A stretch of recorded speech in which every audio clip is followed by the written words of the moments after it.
El señor Delgado y un servidor luego somos muy payasones y nos gusta presumir las cosas que hacemos.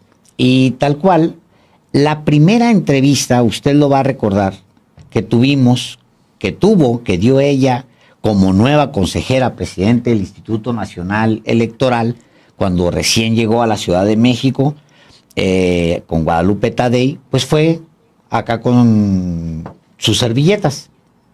Y hoy nos da mucho gusto que nos haya aceptado la invitación a su espacio, y pues gracias por la oportunidad de conversar, consejera presidenta, esta es su casa. Muchísimas gracias a ustedes por dedicarle un poquito de su tiempo a este tema, el tema electoral que siempre preocupa, pero hay que atenderlo siempre. Correcto. Sobre todo en circunstancias tan extraordinarias, porque es un ejercicio inédito el que tiene a su cargo ahora el INE, en circunstancias extraordinarias también, que es la organización del proceso de elección de los juzgadores en México, y digo en circunstancias extraordinarias porque el presupuesto está presionándose para que se vaya a la baja, y es un ejercicio que nunca había ocurrido en este país.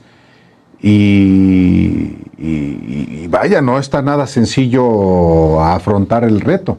No ha sido nada sencillo, en principio, porque efectivamente cuando hablamos de que es un proceso inédito, un proceso electoral inédito, es que en verdad lo es, en toda su magnitud.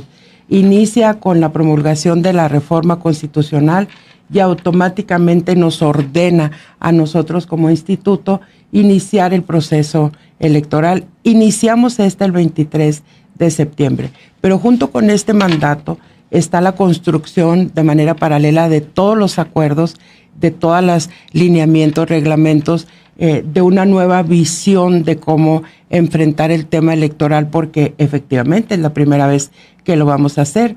Y más allá de eso, la enorme responsabilidad es que esto ya se incorpora al sistema electoral mexicano. Y ahorita, en este momento, pues tenemos que sentar las bases para que esto sea sólido, que sea confiable, que dé tranquilidad a la ciudadanía. Y como la propia reforma lo establece, este es un ejercicio que no existe en el mundo, porque existen otros ejercicios en otros países en donde se elige al Poder Judicial, pero no en su totalidad, ¿no? En Estados Unidos algunos estados, en otros países como Bolivia unos cuantos posiciones, pero en México estaríamos sentando un precedente importantísimo para el mundo.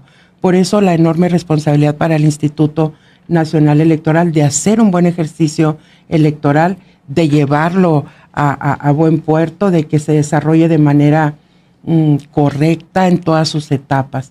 Es muy alta la responsabilidad, es muy bueno el reto, pero creo que estamos preparados para cumplirle a México una vez que la Constitución ya habló.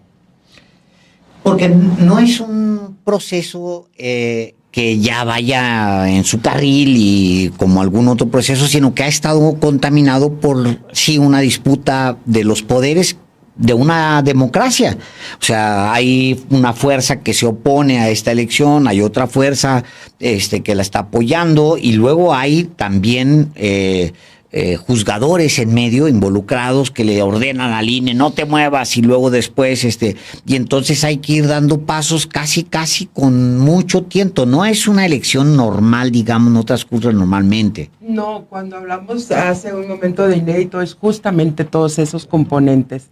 No solamente arranca la validación constitucional, la aprobación de la reforma, sino que arrancan otros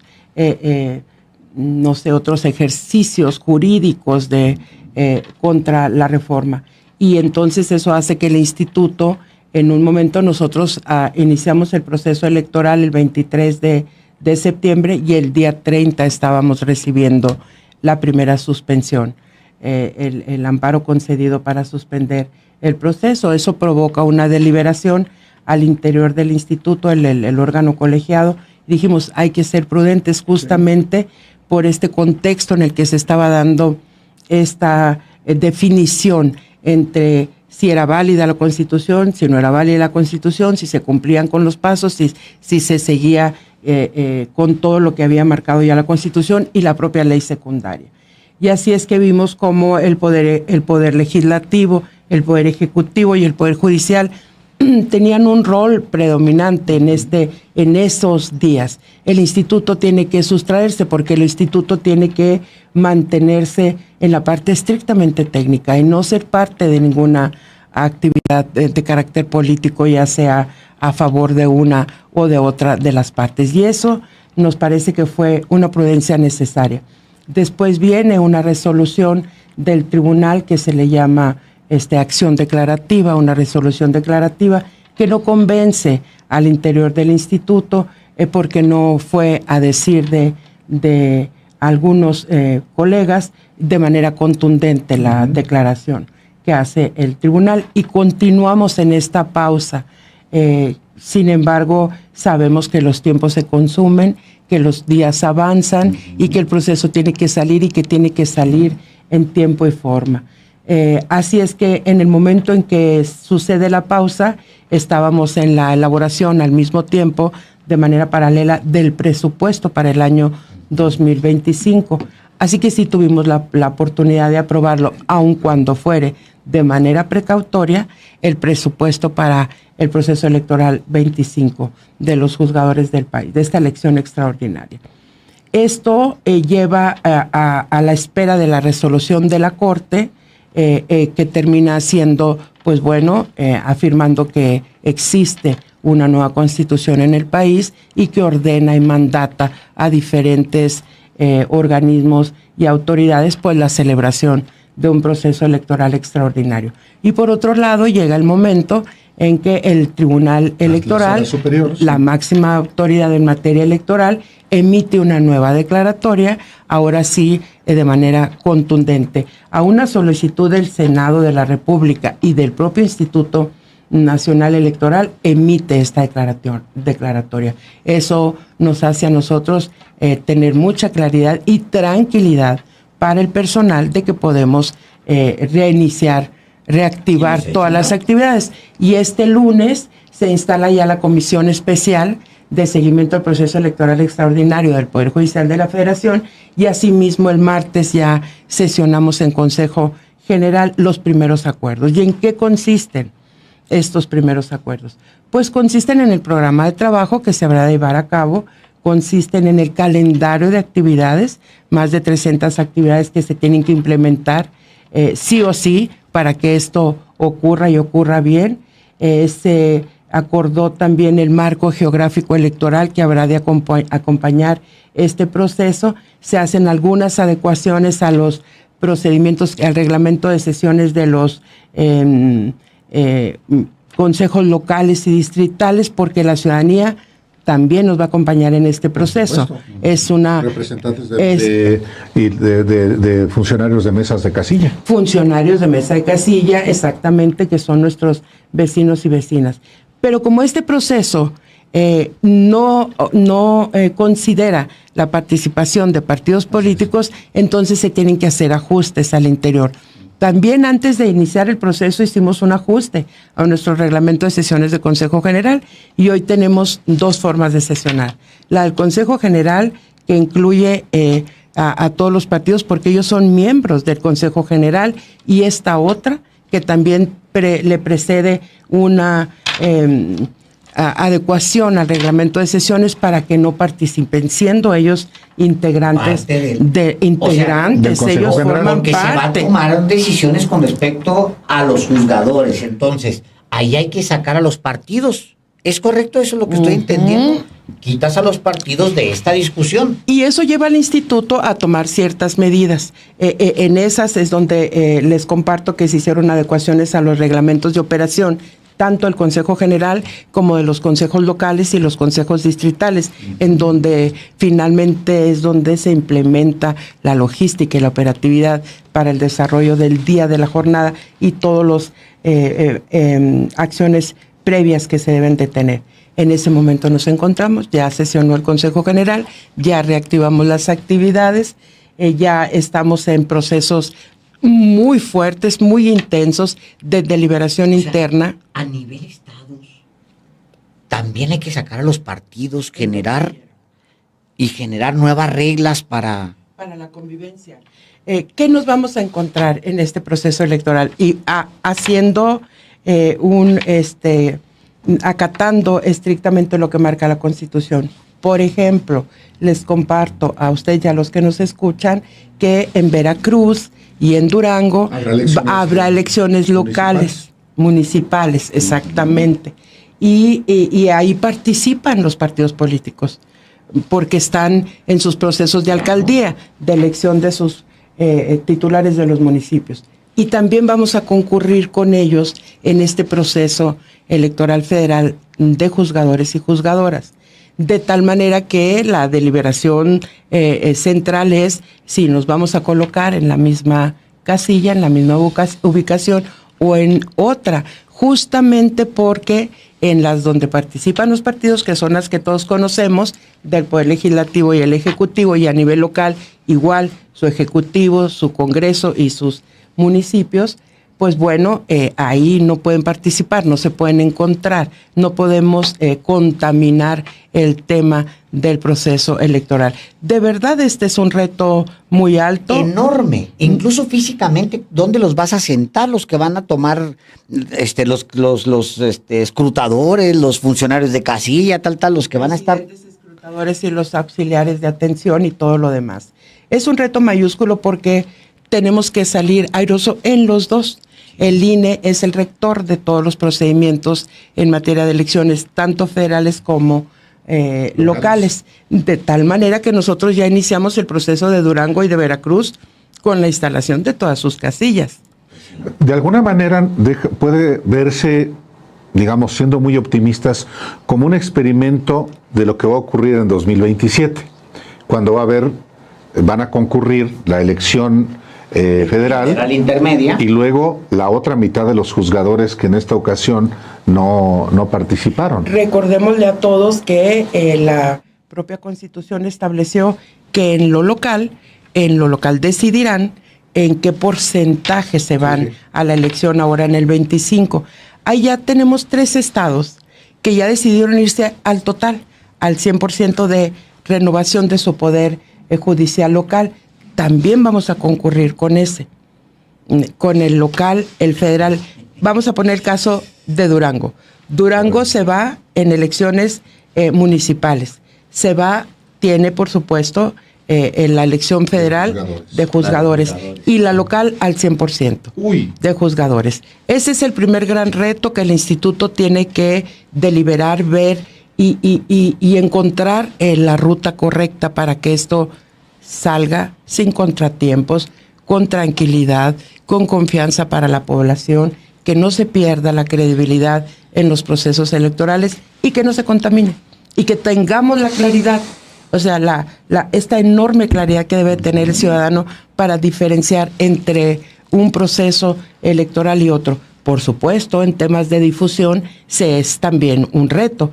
Tendremos que ser altamente pedagógicos, didácticos, muy claros, con un constante llamado a la participación, pero empezaríamos desde decir qué vamos a votar, qué es un ministro de la Corte, qué es quien va a estar ocupando los lugares en el Tribunal de Disciplina Judicial, qué son los magistrados de la Sala Superior, qué hacen los de las salas regionales, qué son los juzgados de circuito, qué son los juzgados unitarios, cuáles son todas sus especialidades. Ha sido toda una experiencia y aprendizaje muy pronto que tenemos que tener. Emocionante. O sea, entiendo el tamaño del reto, pero es la primera vez en la historia de México, por lo menos del México independiente en 200 años, más de 200 años, que vamos a participar realmente de una elección integral de nuestras autoridades. Los 3 poderes de la Unión van a ser elegidos por un ciudadano informado. Y el reto, por eso decía hace unos momentos, mayúsculo es que si esta elección ya forma parte de nuestro sistema electoral mexicano, pues tendremos que dar todo lo que esté en nuestra cancha para que esto sea exitoso y sea comprensible para toda la ciudadanía y para nosotros mismos, que es la primera vez que implementamos esto. El reto es muy grande. Sin embargo, creo que y confío que los trabajos que hagamos en difusión, que hagamos en durante el periodo de campañas de los que hoy son aspirantes y que se están registrando en el Senado, sea suficientemente contundente para defender este derecho que la Constitución otorga electoral para la justicia pronta y expedita y cercana a la población, que esa es una parte del espíritu de esta reforma constitucional. Creo que es un reto muy interesante y que se le atraviesan algunos detalles como este de 59 días de pausa.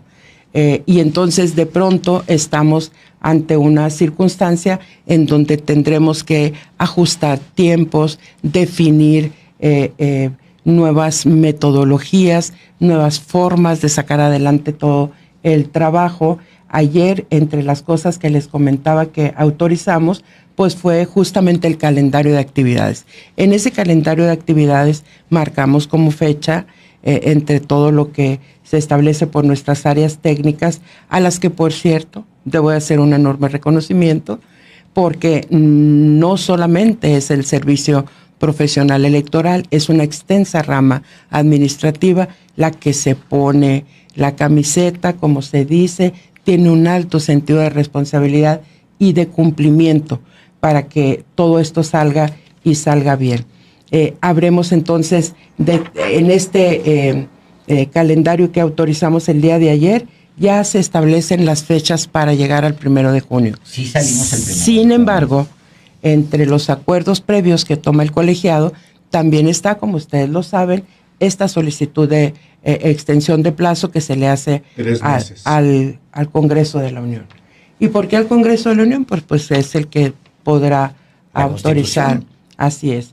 Lo que hasta este momento se ha dado es una primera plática con el presidente del Senado de la República para escucharnos. Creo que hay una voluntad de escucharnos. Hoy también estuvimos en una plática con la secretaria de Gobernación, los que pudimos estar presentes porque fue un llamado el día de hoy, acudimos, pero hay comisiones caminando, hay trabajos previos que no se pudieron deshacer nuestros colegas de ellos, no pueden romperse esos compromisos. 4, estuvimos con la secretaria de Gobernación y con una apertura total. Incluyendo los integrantes de la comisión temporal. No, de la comisión estuvo una integrante, estuvo la consejera Carla Humphrey y el consejero Arturo Castillo y su servidora.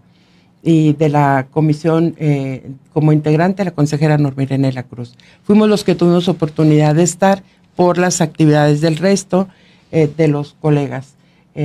La secretaria tuvo una apertura muy interesante, muy importante, porque empezamos a hablar con ella de todo aquello que no se puede decir tan fácilmente en una reunión de 15 minutos, pero nos dio un buen tiempo, un margen de explicación de por qué el presupuesto era este presupuesto que estábamos planteando, qué significaba este presupuesto.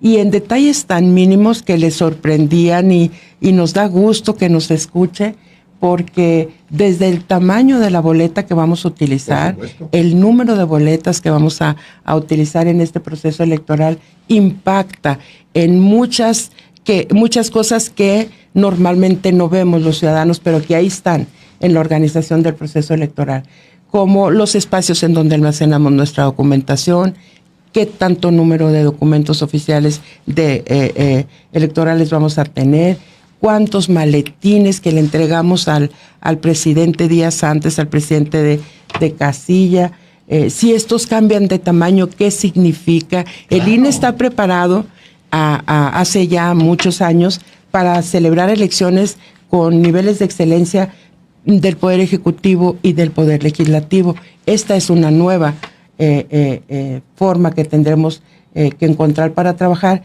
y en esto todos los estados deben de estar involucrados, incluidos los organismos públicos locales, porque ellos también serán parte de esto, los conocidos OPLES. A ver, antes de que continuemos con la parte del reto técnico que implica la elección de juzgadores. ¿Usted tiene cuánto que llegó a la presidencia del INE? 1 año, 8 meses. De haber sabido que se iba a enfrentar a todo esto, incluyendo algo que todavía no hemos abordado y nos gustaría platicar con usted, que es la dinámica del órgano colegiado, ¿le hubiera entrado de haber visto todo lo que implica esta... Todo lo que hemos vivido en Sí. este año, 8 meses, Sí. por supuesto que sí. Sí, Por usted supuesto tiene que una sí. experiencia ya en materia electoral, no es ninguna improvisada. No, a ver, haber visto nacer el instituto, ser parte de la primera Efectivamente, elección ¿no? que realiza el IFE, ver cómo se va corrigiendo con el tiempo, todo lo que va dejando un proceso electoral, todas las oportunidades de mejora, cómo una reforma electoral va corrigiendo algunas posibles desviaciones que encontramos en el análisis posterior de los procesos, ver cómo las otras reformas van incrementando actividades en el INE, porque hay acuerdos en la Cámara de Diputados y en la Cámara de Senadores que así determinan el camino a seguir, cómo se va consolidando este sistema electoral mexicano. Y hoy no puedo decir que no hubiera aceptado, claro que sí. Soy parte de esa historia. Aun cuando a usted no le han aprobado un equipo, bueno, nada menos que ayer se despide la cuarta secretaria encargada de la Secretaría Ejecutiva. Ejecutiva, sí. Cuarta. ¿Cuántos? Es la tercera. 3. No se queda ninguna, nadie, no se la aprueban, no le aprueban nada. Acaba de proponer usted a una nueva servidora pública para que ocupe la Secretaría Ejecutiva. ¿Va a volverse a enfrentar a sus malquerientes al interior?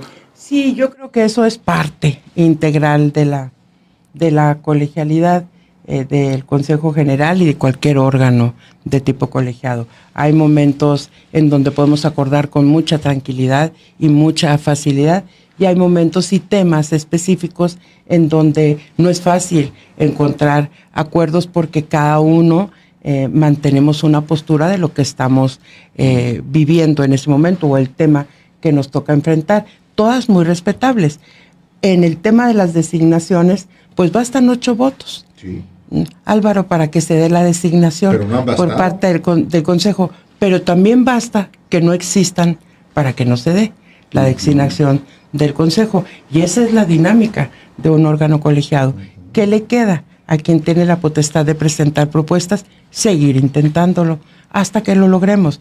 El instituto, afortunadamente, tiene en su propio reglamento interior la posibilidad de que esto no quede al descubierto. Si no pasa una propuesta de secretaria ejecutiva, por eso existen las encargadurías, para que no se quede desprovisto de esta figura y que pueda operar tranquilamente. Así operamos el proceso electoral más complejo que hasta este momento había tenido nuestro país, porque nos fuimos con todos los estados en elección, una concurrencia total.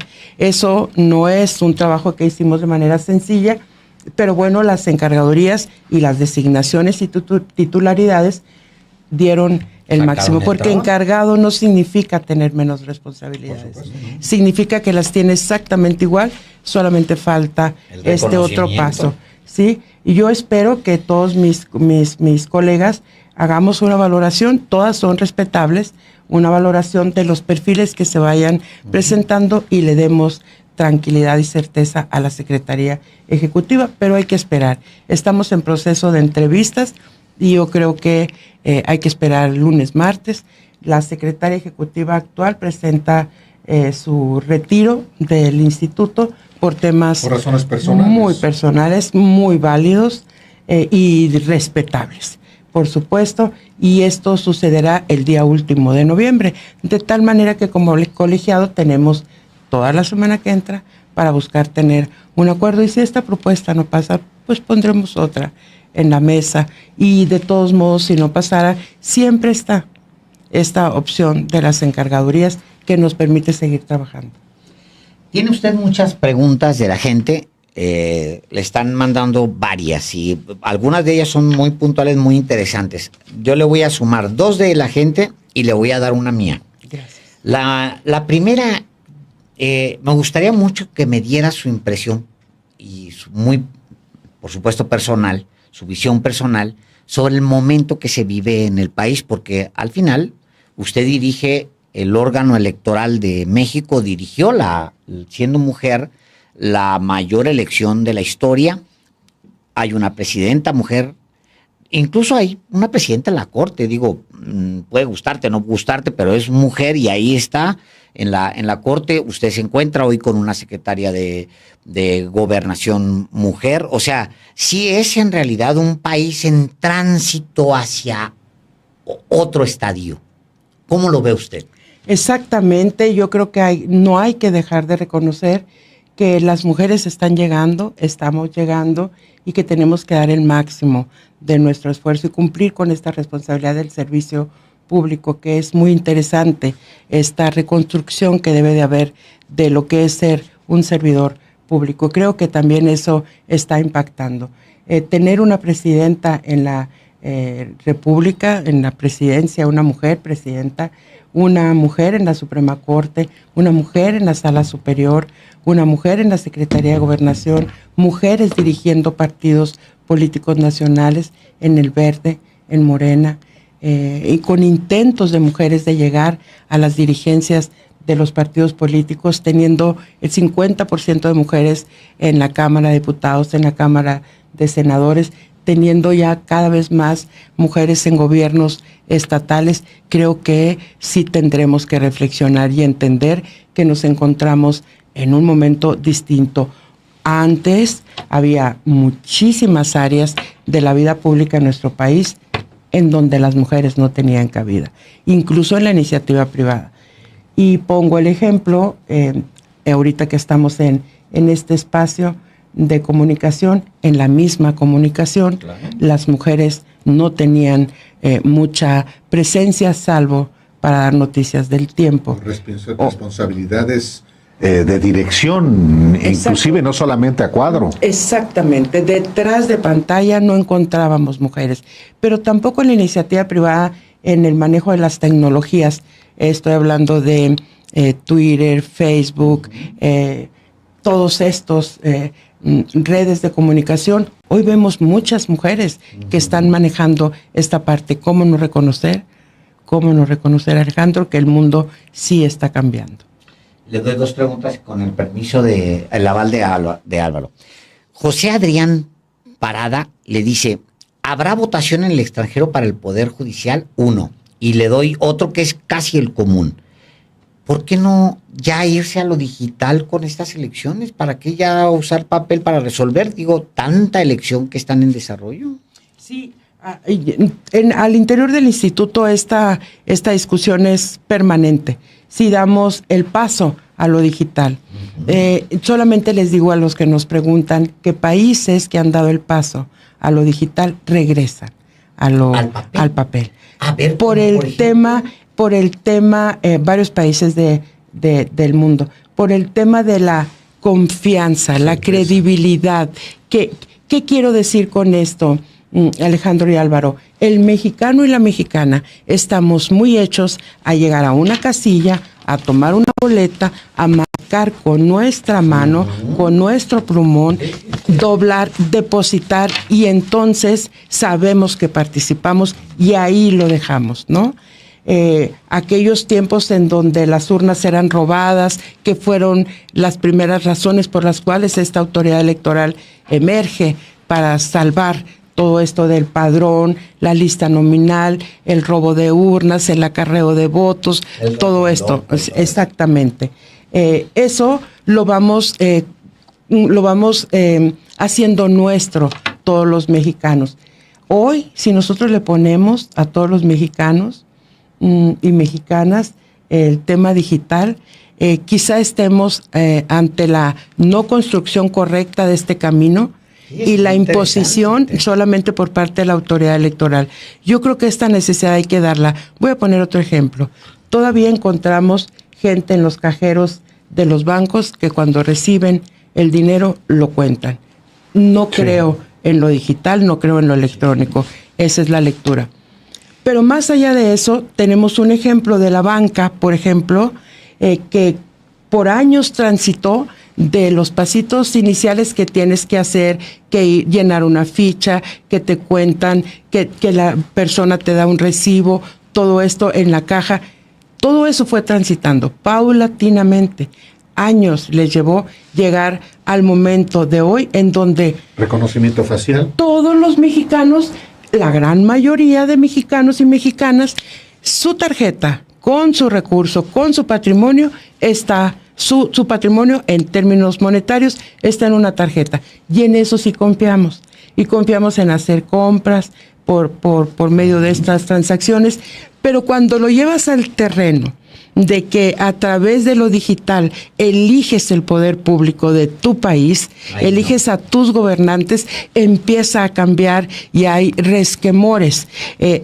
Creo que hay que irlos quitando poco a poco y sí es una necesidad imperiosa de encontrar un camino que nos garantice a todos la confianza, la tranquilidad, y hablo desde los partidos, que son los actores fundamentales, hablo desde la sociedad, hablo de la parte de la comunicación pública, de la parte de los comentarios en las mesas de familia, entre los amigos, todo lo que se ocurre para decir fraude o para decir sí creo en el resultado, ¿no? Es muy interesante.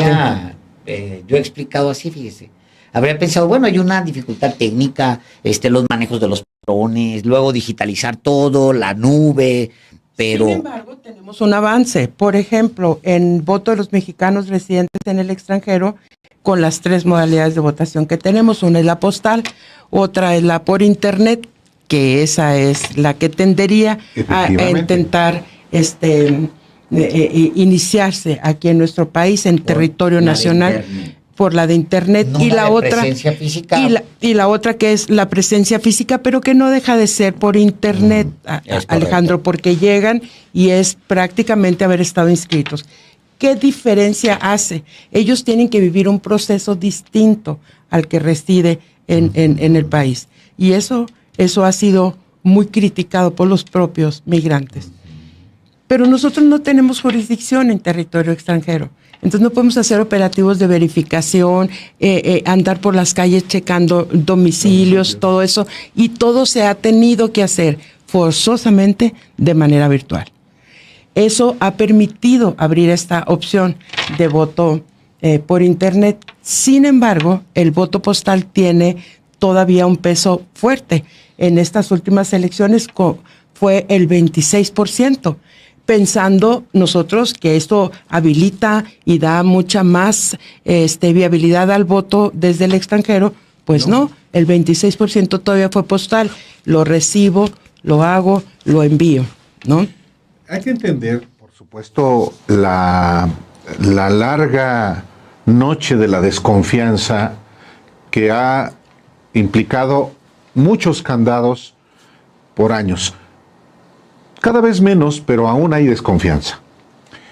Y ya de un sector muy específico. Vaya, hasta todavía la discusión de cómo es que el INE, que ya cayó en manos de la 4T, porque la mayoría calificada en la Cámara de Diputados no la ganaron, ni en el Senado, se la regaló el INE y también después los corruptos del Tribunal Electoral lo ratificaron. Es decir, sigue habiendo un nivel de desconfianza que sí, ciertamente cada vez menor, pero dar el paso a lo digital sí sería una situación... Requiere toda una serie de etapas. ¿Y por qué digo esto, Álvaro? Porque hoy también la población ya puede identificar, y ya podemos identificar todos los mexicanos y mexicanas, cuando se trata de un discurso político y cuando se trata de una realidad. Antes los vecinos observaban que las urnas eran transportadas de manera incorrecta. Hoy los vecinos observan que hay toda una cadena de custodia en el traslado de sus votos al lugar en donde se va a realizar el cómputo. Que quien organiza son los vecinos y los que cuentan los votos emitidos. Vecinos, exactamente. Entonces sí hay una diferencia entre por qué va disminuyendo ese nivel de desconfianza. Ya se puede, siempre en los procesos electorales, entre las campañas, invariablemente está incluido el tema de señalar a la autoridad o señalar al contrario, quien sea, como haber hecho o haber realizado un fraude. Eso también ya se va identificando. Y entonces eso le genera un poco de confianza o un mucho de confianza a la población, de saber que yo no vi que se llevaron nada, en qué momento se lo llevaron, yo estaba ahí, había vigilancia, ahí estaban los partidos, ahí estaban los representantes de los candidatos, cosas que antes no sucedían y que hoy ya tenemos muy hechas en nuestro país, y eso genera confianza. Dar el paso sí sería algo muy bueno para tiempos, para rapidez, para todo, pero hay que construirlo con mucha calma. Agradezco la pregunta y le reconozco, porque sí es un tema que nos debe de ocupar. Laura Colotla está muy molesta con Álvaro y conmigo. Dice, ¿qué les pasa, periodistas? Muy a modo esta entrevista, ¿por qué no le preguntan el dinero? Y luego empieza Laura Colotla con varios mensajes. Dice, no tienen vergüenza, 13,000 millones quieren, se pasan. Y luego tiene otra que dice, ¿por qué le flojearon 59 días? ¿Qué está pasando a trabajar? ¿Cómo le responde? Yo le respondo a Laura primero que gracias. Yo creo que cuando expresan estos mensajes, pues uno tiene que entender que efectivamente esas expresiones son válidas. ¿Por qué 59 días de pausa? Justamente porque tenemos que respetar toda esta competencia que tienen los juzgadores de nuestro país, y quisieron llegar al instituto ya ahorita más de 600 suspensiones al proceso electoral. Ese no es un tema menor. No. Nosotros tenemos que dedicar una parte de nuestro tiempo y de nuestra área jurídica a seguir combatiendo estos hechos. Primera que hicimos, nada más para que Laura lo tenga claro y ojalá le pueda dar tranquilidad, fue solicitar el sobreseimiento de todos estos juicios una vez que el tribunal declara que esto no es procedente en materia electoral. A Laura también le comparto, y a todos los que nos escuchan, que en nuestro país jamás se ha suspendido un proceso electoral. Nunca, es nunca. Cuando la pandemia, incluso, solamente se solicitó o tomó un acuerdo del instituto de trasladar el inicio 2 meses después por cuestiones sanitarias, sí, por una declaratoria de pandemia a nivel mundial. Es decir, no era cosa menor cuidar la salud del votante y que pudiera salir a ejercer su derecho al voto. Eso es lo único que ha sucedido. Nunca. Todos los abogados en materia electoral y no electoral que conocen de la ley de amparo saben que el amparo en materia electoral no procede. El propio instituto lo tiene claro. Sin embargo, hemos sido muy respetuosos de eso. Bueno, pero ya y con multaron, ya nos multaron y está combatiéndose. Hay un recurso de queja que se tiene que interponer para que esto no ocurra. Y entonces eso generó una sensación de inestabilidad en las actividades, en toda la estructura del instituto. Pues, ¿por qué no? Sentíamos todos multados, sancionados, ya yéndose a otras partes de que no necesariamente es nuestra casa, ¿no? Es por eso. El presupuesto, ¿por qué pedimos tanto? El presupuesto del instituto nunca se hace por capricho, ni porque a mí se me ocurrió, ni porque no hay ocurrencias, pues, en el presupuesto. El presupuesto está respaldado por cada una de las atribuciones que tiene el instituto para llevar a cabo un proceso electoral. El instituto tiene que emitir boletas con esta característica. Pues se hace el proyecto de boleta, todo lo que tiene que contener la boleta, se hace un presupuesto que se solicita a quienes hacen estos trabajos y se hace el cálculo inicial del proyecto de presupuesto. Se establece, por ejemplo, para este proceso electoral extraordinario del Poder Judicial, los 13,200 millones que pide el instituto, tiene que ver con la instalación de 172,000 casillas, la contratación de más de 52,000 colaboradores en todo el territorio nacional, ¿Por qué pedimos eso? Pues porque a todas estas personas se les tiene que pagar, se les tiene que... Es más caro tienen un que saldo. la elección más grande de la historia. Sí, porque justamente en la elección que acabamos de pasar teníamos solamente 3 boletas para elegir. Sí, y en un 300 millones de boletas, 317 millones. Hoy tenemos 6 cargos por los que vamos, 6 boletas, 6 urnas, 6 mamparas al menos. Entonces el habituallamiento de la casilla en donde vamos a ir, pues por supuesto que tiene un costo. Alguna vez me preguntaba una diputada, ¿por qué cuesta tanto la elección? Yo le digo, cuando usted llega a una casilla, alguien le dice, pásele adelante, sí, aquí está, usted le toca aquí. Eso tiene un costo. Usted ve una hojita en donde usted se identifica, eso tiene un costo, se llama lista nominal. A usted le dan un lápiz para que pueda, eso tiene un costo. Se reproduce por todo el operativo. Es tan enorme el operativo que se hace en un proceso electoral que a veces no alcanzamos a dimensionar, pero para tranquilidad de quienes nos preguntan, está sustentado cada peso en una actividad que tiene que realizar el instituto. ¿En qué momento nos encontramos ante esta posibilidad de recorte presupuestal? Están analizándose en las áreas varios escenarios. Entre ellos está el de no colocar las 172,000 casillas, sino colocar centros de votación. Que, Alejandro, ese es el primer paso para transitar a lo digital. O sea, cuando empiezas a concentrar, ¿qué espíritu ha estado siempre detrás de nuestros procesos electorales? El que la casilla está cercana a tu domicilio, tu módulo está cercano a tu domicilio. Todo es el ciudadano como punto más importante en el proceso. Hoy tendríamos que ir diciendo otros temas, como los ciudadanos podemos ir un poquito más allá y emitir nuestro voto en un centro de votación, por ejemplo. Sí, es una de las opciones que, bueno, lo que se decidió cuando la consulta convocada por el presidente López Obrador de revocación de mandato, se redujeron los números de casillas a donde fueron a emitir su voluntad los ciudadanos. Esa es una opción ante una reducción. Otra cosa es, cuesta mucho los partidos políticos. Y hay un reproche siempre al órgano electoral, al INE. ¿Por qué el INE le da tanto dinero a los partidos políticos?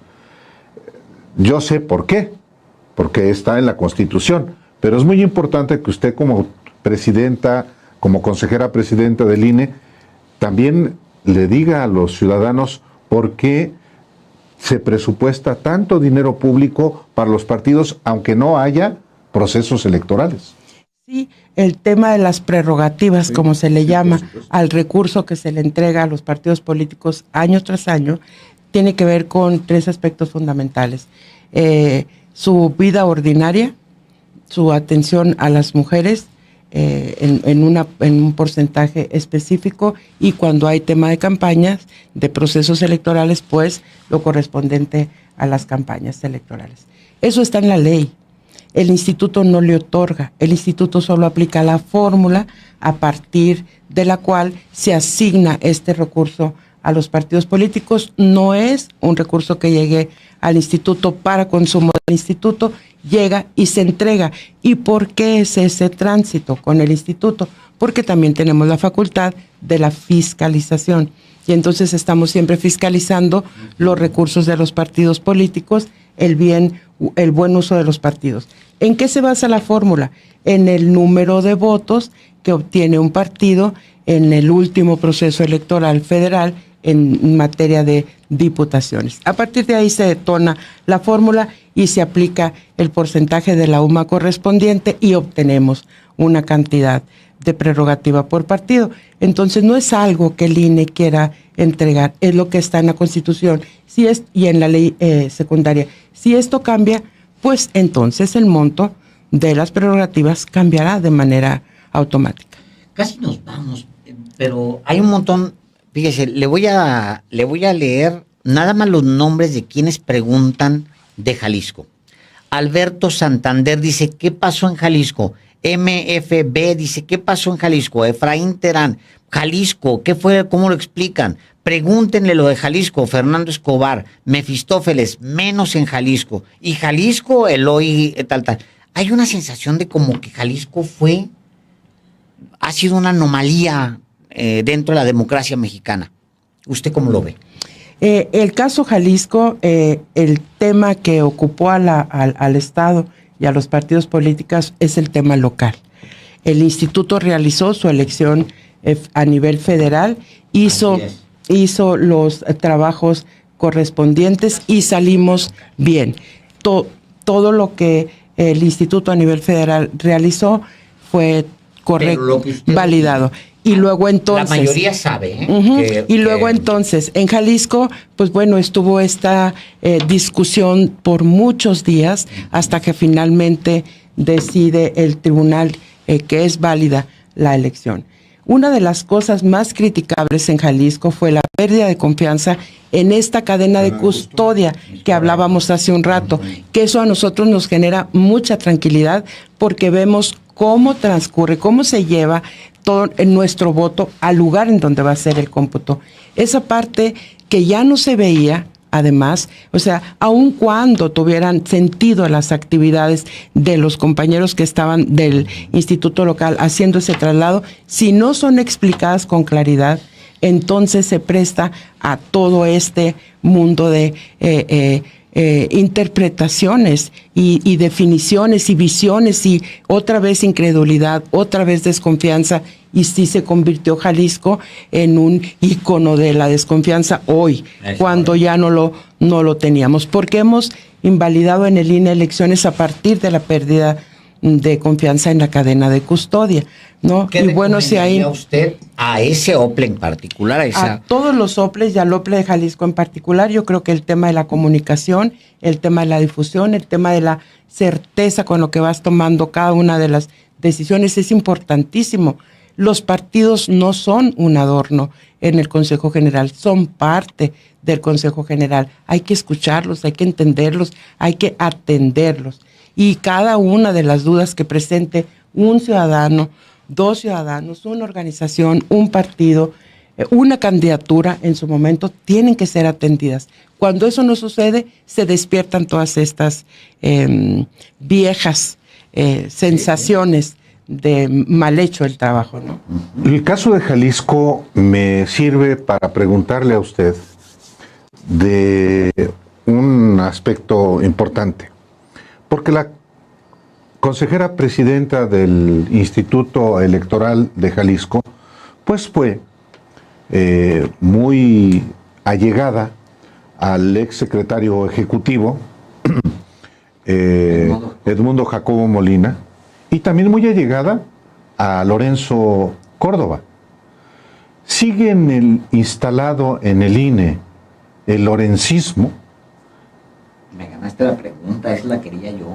El lorencismo o el José Walder, no sé cómo lo podríamos decir. ¿Sigue ahí la impronta de Waldenberg y de Lorenzo Córdoba? Yo creo que es difícil que se quiten algunas prácticas de amiguismos, sensación de yo pertenezco a este grupo, yo pertenezco a este otro grupo. Eso no sucedió en los inicios del instituto. El instituto pudo establecer una dinámica de trabajo entre todos los empleados en toda la estructura muy, muy fuerte de no me relaciono con los partidos, soy respetuosa de los partidos, pero sí salgo a votar. Ese día tengo mi decisión tomada, eso no debe de influir en nada. Luego se viene otra etapa en el instituto, bueno, la primera, la que no era autónomo, después la autonomía con José Waldenberg, y se van creando historias de vida en el instituto, como en cualquier otra institución de la administración pública. Y hoy por hoy sí se habla de gente relacionada con la anterior administración, pero también gente relacionada con los actuales consejeros, todos los 11, pero también gente relacionada con la academia, pero también gente relacionada con Morena, pero también gente relacionada con el PRI, gente relacionada con el PAN. A mí me preguntan, ¿le molesta a usted que le digan que es de Morena? No, a ver, es consustancial al órgano electoral que te etiqueten, así como etiquetaron a la administración anterior de prianista. Ahora le toca a esta ser etiquetada morenista y mañana quién sabe que le toque a la autoridad electoral. Ese no es el punto. El punto es que la autoridad electoral demuestre que efectivamente está colocada en la parte técnica, en la técnica electoral que le corresponde por ley atender y hacer. Ese es el punto. Pero de que existen estas como señalamientos, siguen existiendo, y yo creo que en la administración pública seguirán existiendo. Sí, porque, por ejemplo, la consejera Zavala, ella misma se asume, le llamó maestro a Lorenzo Córdoba lloró, en su despedida. Sí, lloró, ¿no? Lloró. O sea, eso... ella inclusive lidera a un sector de los consejeros y consejeras. Hay cariños con los que nunca ninguna institución puede competir. Hay cariños naturales que se dan en la administración pública y en la iniciativa privada por igual.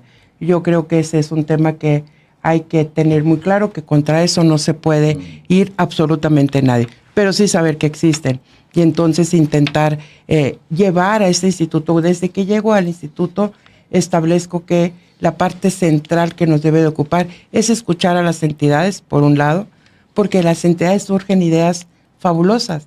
La propia credencial para votar con fotografía surge en Baja California, ¿no? Y de ahí es trasladada esta experiencia hacia acá. Y hay muchas actividades en los estados que enriquecen la toma de decisiones de acá del centro. Y también dije que teníamos que luchar por elevar los niveles de participación ciudadana. Creo que esa es una meta que nunca debemos abandonar. Hemos platicado, por ejemplo, en este momento de la necesidad imperiosa de que el Estado mexicano establezca una política nacional, una política pública de Estado que nos permita incidir en la educación cívica y la participación ciudadana desde la primaria hasta la preparatoria, que es cuando nacen los votantes a los 18 años, ¿no? Es decir, no podemos abandonar ese objetivo, pero tampoco el colocar al instituto en el lugar que debe de tener. En esta parte técnica no es parte de la contienda. El instituto nunca debe, ni debió, ni debe, ni deberá ser parte de la contienda. Ser altamente efectivo en la toma de acuerdos, en la resolución de los conflictos, todo esto es lo único, y buscar la excelencia en la técnica electoral, entre ellas lo virtual, entre ellas cómo disminuir el gasto, aunque yo siempre he sostenido, Álvaro, Alejandro, que la democracia no es un costo para un país, es el valor que tiene un país. Entonces, que el porcentaje de gasto del instituto represente el 0.02% del presupuesto de un país, ese país debe de sentirse tranquilo porque cuenta con un instituto, y esa es la garantía que hoy damos. El esfuerzo estará puesto en que esto salga absolutamente bien, con todos los aprendizajes que tendremos que tener medios de comunicación, sociedad civil, la administración pública en lo general y nosotros en lo particular, y con toda la responsabilidad. Pero entendamos que esto es un valor, no es un costo. Sin embargo, sí entendemos el tema de el correcto uso de los recursos públicos, ¿no? Y cómo tendrías que hacer este ejercicio de manera muy centrada, muy correcta, para que no se distorsione. Ya no puedo hacer preguntas, pero tengo una última, nada más. Tú siempre. Una última. Adelante. Se dijo en el último tramo de Lorenzo Córdoba que Lorenzo Córdoba se había vuelto un hombre muy protagónico y que el árbitro tenía que ser un individuo sobrio. ¿Usted coincide con que fue protagónico? ¿Coincide con que se tiene que ser sobrio? Yo creo que debe de ser, el servicio público tiene que tener una visión acorde a los tiempos que vive nuestro país. Yo creo que la filosofía del servidor público tiene que migrar a esta de soy servidor público, no soy actriz electoral, no soy actor electoral, no soy parte de una película electoral, soy un servidor público dedicado a esta actividad. Entiendo que en el servicio público tenemos todo tipo de exfuncionarios y funcionarios. Funcionarios que en el momento de su gestión entienden que ese es un tema pasajero, fundamentalmente en organismos autónomos y de elección popular. Hay un principio y un fin clarito establecido. Hay quienes podemos soportar estos periodos con toda la filosofía correcta del servicio público, y hay quienes continuarán hablando de la materia sin respeto que se merece el haber pasado por estas instituciones, además importantísimas para nuestro país. No puede haber un servidor público que se convierta en un ente protagónico si estamos hablando específicamente del tema electoral, cuando eres justamente el árbitro electoral. Muchísimas gracias. Consejera presidenta, muchísimas gracias por esta conversación amplia para el auditorio, y pues seguiremos seguramente en comunicación porque esto apenas empieza. Esto apenas empieza, literalmente. Muchísimas gracias. No, muchísimas gracias a ustedes. Y en general tienen, sin embargo, para difundir lo que se necesite, de verdad. Aquí somos aliados de los ejercicios democráticos. Muchísimas gracias. Un gusto haber estado en esta mesa. Gracias. Muchas gracias. Y pues a usted muchísimas gracias por acompañarnos hoy. Buen fin de semana. Disfrute el fin de semana.